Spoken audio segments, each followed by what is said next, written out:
10 1/2 into 10 1/2 minus 110 1/4. ഇവിടെ ഗുണനക്രിയ ഉണ്ട്, കുറയ്ക്കൽ ചിഹ്നമുണ്ട്. ഗുണനവും കുറയ്ക്കലും വരുമ്പോൾ ആദ്യം ചെയ്യേണ്ടത് ഗുണനാണ് ചെയ്യേണ്ടത്. അപ്പോൾ 10 1/2 10 1/2 ഗുണിക്കുക. ഇത് രണ്ടും മിശ്ര ഭിന്നങ്ങളാണ്, മിക്സഡ് ഫ്രാക്ഷൻസ് ആണ്. അപ്പോൾ ഇതിനെ സാധാരണ ഭിന്നാക്കുക. അതെങ്ങനെ ചെയ്യുക? ഈ 10 കൊണ്ട് 2 ഗുണിക്കുക. 10 × 2 20, എന്നിട്ട് 1 കൂട്ടുക 21. 10 × 2 20ഉം 1 കൂട്ടിയ 21/2. ഇത് തന്നെ ഛേദമായിട്ട് എഴുതി. ഈ ഛേദം തന്നെ ഇവിടെ ഛേദമായിട്ട് എഴുതി. 21/2 ഇൻറ്റു ഈ 10 1/2നെയും ഇതുപോലെ മിശ്രഭിന്നം മാറ്റുമ്പോൾ 21/2 എന്ന് വരും. അപ്പോൾ 21/2 ഇൻറ്റു 21/2 മൈനസ് 110. ഇതും അതുപോലെ മാറ്റുക. 110നെ 4 കൊണ്ട് കുടിക്കുമ്പോൾ 440 എന്ന് വരും. 110 × 4 440 കൂടെ 1 കൂട്ടിയ 441/4 എന്ന് വരും.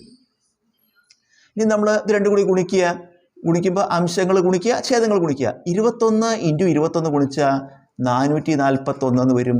2 × 2 4. അപ്പോൾ 21/21 2 × 21/2 441/4. കുറയ്ക്കണം. ഇവിടെയും നമുക്ക് 441/4. ഒരു സംഖ്യയിൽ നിന്ന് അതേ സംഖ്യ കുറച്ചാൽ 0 ആയിരിക്കും. അപ്പോൾ 441/4 441/4 കുറച്ചാൽ ഉത്തരം 0.